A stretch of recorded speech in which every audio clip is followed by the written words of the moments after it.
What about second Big Mac meal? Now, in the spirit of comic book movies of old, Mason. Oh, you have the ancient times? Exactly.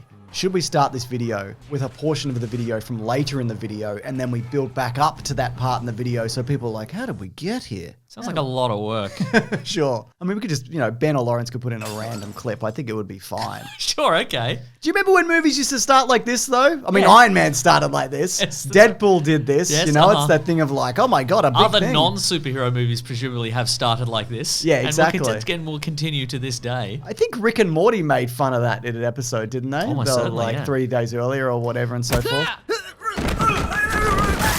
You like that? You want me to cut to 3 weeks earlier? James, there is not a single entertainment industry trope that they won't absolutely skewer, my friend. You are not wrong. I hope they don't come for the podcasters, though. No, leave us be. We're ugly. Leave us alone. Yeah, come on. So we're talking about Thor, of course. Thor from 2011, original Thor. Not the original Thor, but the one that counts, I guess. Thor 1. Thor 1. Original recipe Thor. That's right. We're going to be doing this. Then we're going to be doing second Thor. Zinger Thor. Then we're going to stop for a bit, and then we'll probably group the last two together. I don't know. We're doing the first two, all right? Leave a like if you could. What are you going to say? Leave us alone. Yeah. Leave a like, then watch the video in the background while you're doing something else, in silence if necessary, and then leave us alone. That's right. We know how people view these.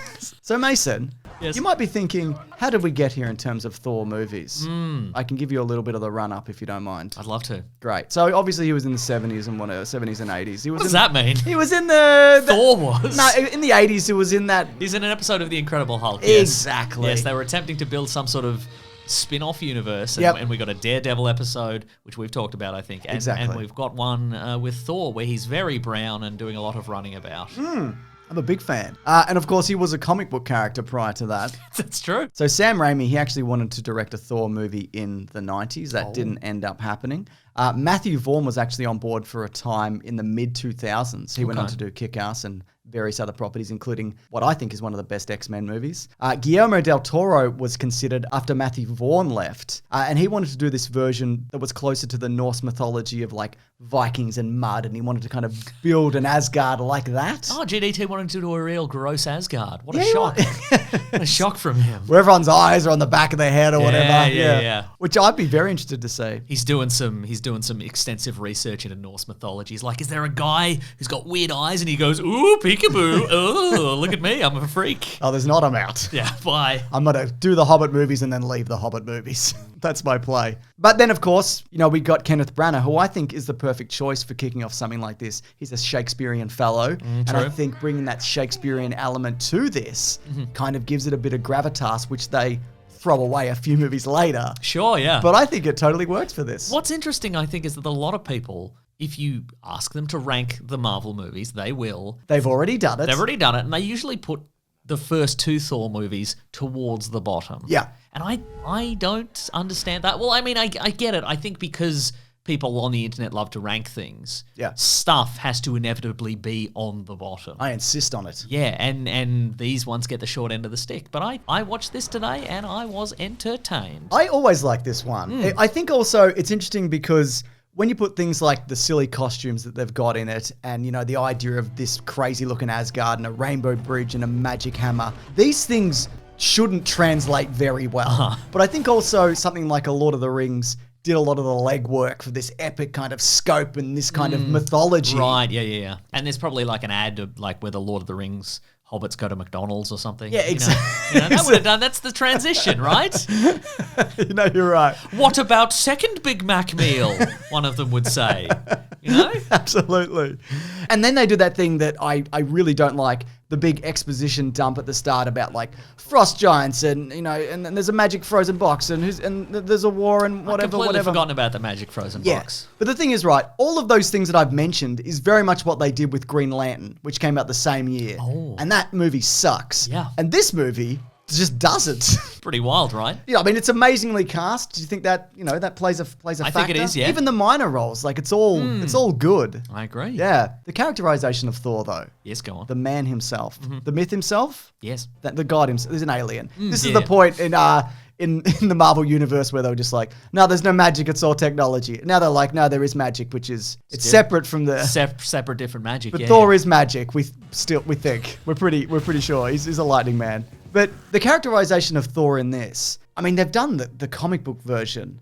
They've translated it mostly, faithfully, using a lot of like the Jack Kirby art and bits and pieces and other influences. But even things like getting that costume right, that's wild that they translated that. Isn't it though? Yeah. Yeah, I'm loving all the costumes in this. Just the Warriors 3, they've got some great costumes. Yes. Not a joke, just a thing. just enjoying them, yeah. Yeah. I enjoy that one of them is like a dwarven warrior, and one of them's D'Artagnan, and Yeah. One of them's not Zachary Levi yet. I that's think correct. Yes, that's right. Yeah, no, I completely agree. Just beautiful colours in those costumes. Well done, the costume designer.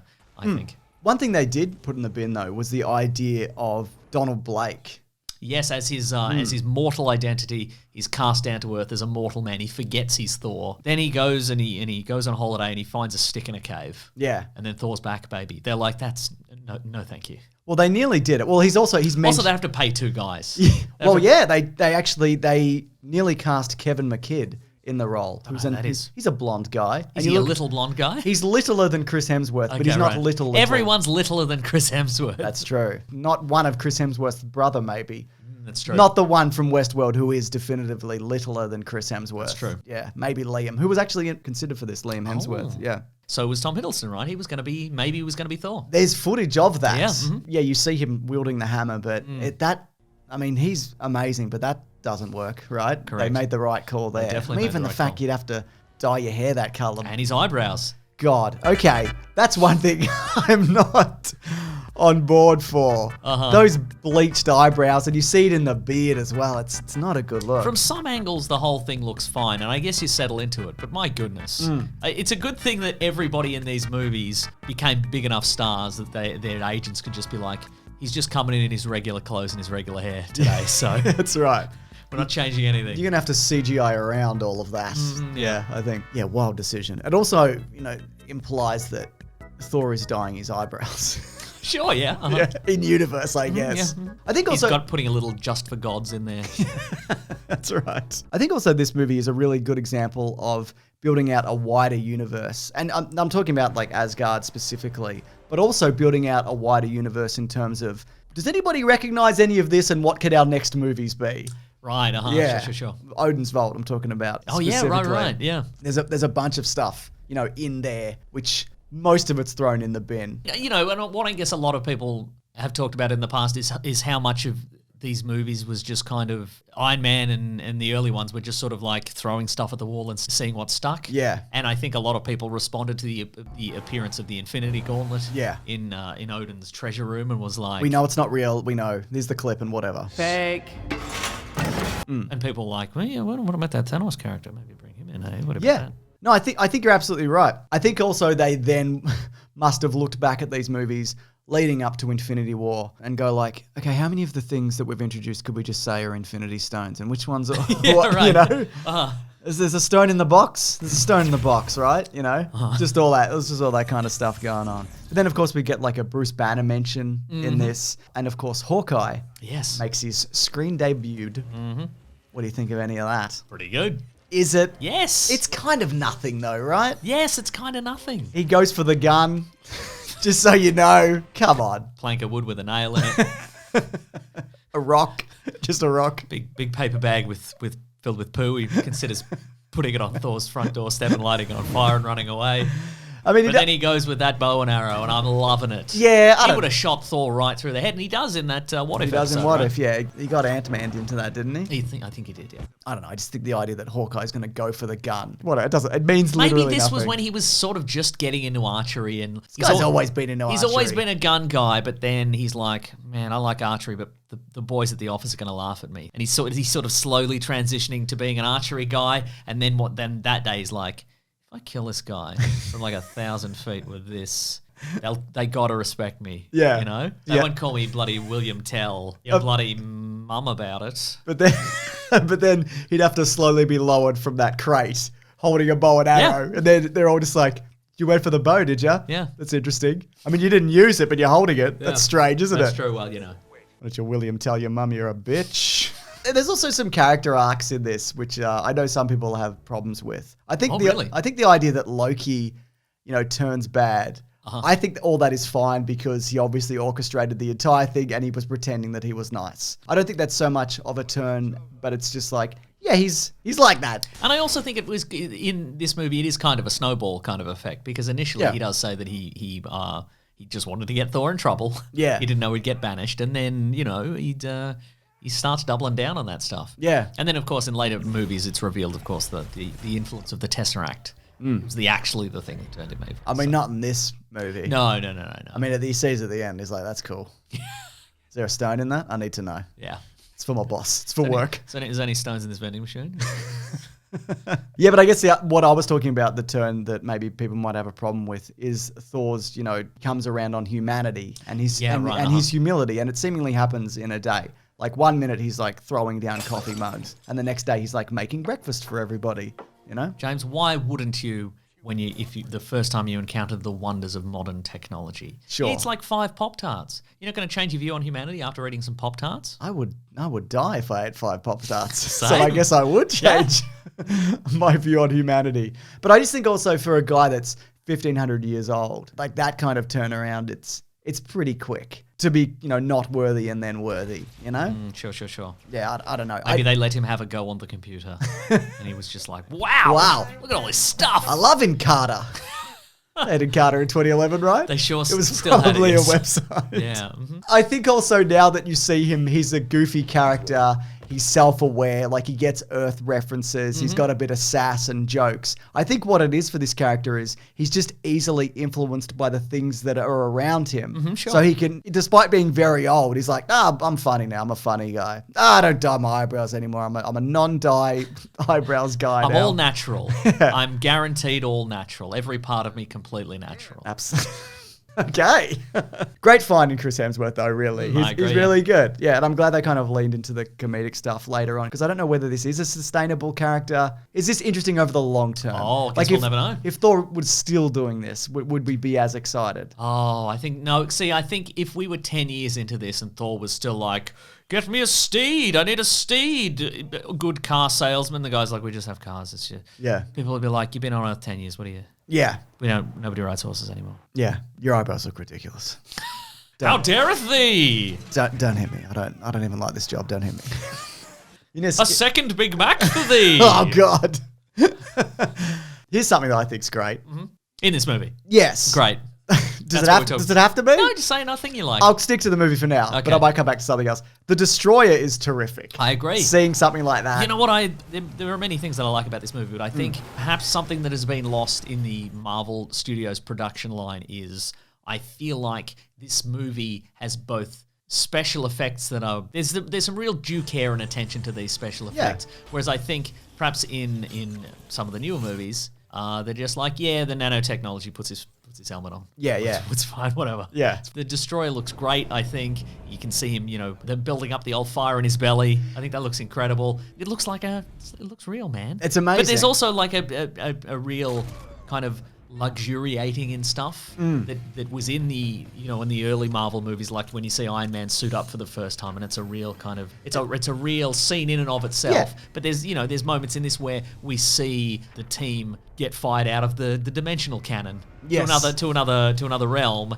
and we see the whole situation take place, and it's really we see the whole the sword and the thing and the turning and the lightning and the spinning and the laser and what have you. And now it's just like, bam, you're in another dimension.